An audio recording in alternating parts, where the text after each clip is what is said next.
Hello and welcome. I'm Wayne Bilal with this week's Profit Maximizer Moment. This week we're going to talk about a question I get a lot during this time of year, really all year when we're doing tax returns. I receive cash, so I really don't have to report that, do I? Or they just mention, well, that was cash. Yeah. All right. First of all, wrong. If you receive cash, it's income and you do need to report it. All right. And truthfully, if you tell any reputable tax preparer that you received cash, I can't do the tax return now unless I report the cash. All right. But look, a couple things to take into mind. First of all, a lot of the stuff you say is cash might have already been reported to the IRS. Somebody might have issued you a 1099. Just because you didn't receive it doesn't mean it didn't get issued to the IRS. Okay. If you're on the gig economy, doing DoorDash or something like that, they're reporting it to the IRS. There's all kinds of things. And understand, failure to report it is fraud, and there's major penalties, possible jail time. And if you were to be audited just because you have a cash business, there's audit manuals on how to prove that. Let me give you an example. I had a pizza place that wasn't reporting all their income. They were telling me they were. The audit manual came out and actually said, all right, how many, how much cheese should you use on an average pizza? I'm using an example that's real. And they said, well, based on this average, and they're using it to see if a reasonableness test. It's not going to be accurate, but he bought so much cheese that he should have sold, you know, twice as much pizza as he did. All right. Now, yeah, they're giving you some 10% or whatever the percentage is. I don't remember what it was for spoilage. All right. But what we found out he was doing is he was taking pizzas and going on the corner after work, and people would drive by and he was selling pizzas for cash, and he wasn't reporting any of that. So he got in big trouble for that. And your CPA is not likely to catch that. We're not doing an audit. We're doing a tax return based on the records you give us. All right. Now, obviously, if we look at it and it looks stupid, okay, you know, I have more tools now than I used to have. All right. So now I have a program that lets me do a comparison against other companies that, like, if it was today, I could take that pizza shop, run through my program, and say cost of goods sold should be around this percentage. And if they're coming in a lot higher, I can ask questions. All right. So computers, that's another thing that's happening, is making it easier for us to actually do some reasonableness tests that we couldn't do in the past. Because let's be honest, we're doing tax returns for multiple injuries, industries.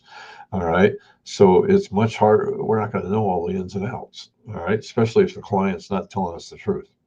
So a more important reason, though, and I've had this happen recently, but it happens multiple times. I'm receiving cash, so I don't have to report it. Well, you may be tipping yourself. All right. I have a client that just started, singing, having gigs, going to restaurants, doing YouTube channels, things like that, making a little bit of money, not a lot, but starting to make some money. So, wasn't going to report the cash, but then I'm like, wait a minute. All right. A lot of times, if you're not reporting all your income, you're also not reporting all your expenses, which is what the situation was here. He bought a lot of equipment.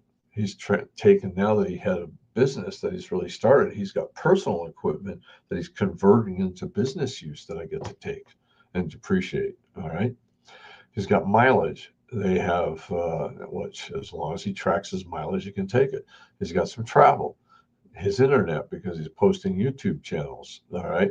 All the expenses that come with the business, and it's going to actually show a loss, which if we hadn't showed the cash expense, if we hadn't shown the cash income, we wouldn't be able to take the expenses.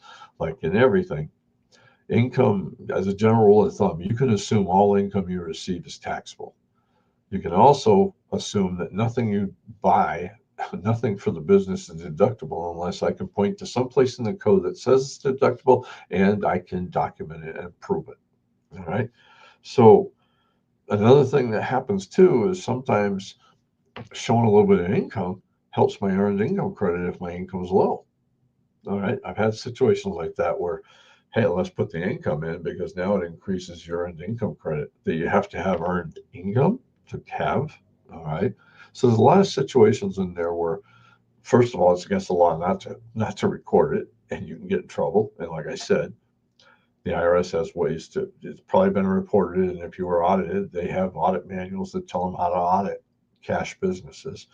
But secondly, like I said, you may be able to get a deduction for a loss on your business while it's getting started, and you may be jipping yourself on the earned income credit. So, what's the moral of the story?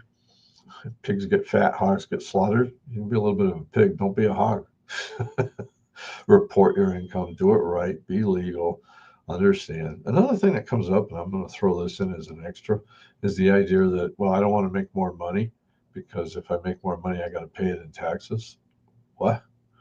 And somebody say, well, I don't want to raise rent. I said, well, okay, if you raised rent $100 a month, and your taxes went up $10 a month, you're still $90 ahead.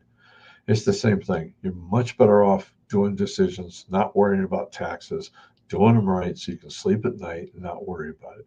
Hey, until next time, this is Wayne Blau saying, let's make this our most profitable year ever. See you next week, and have a great weekend, and I'll see you at church. God bless. Thank you.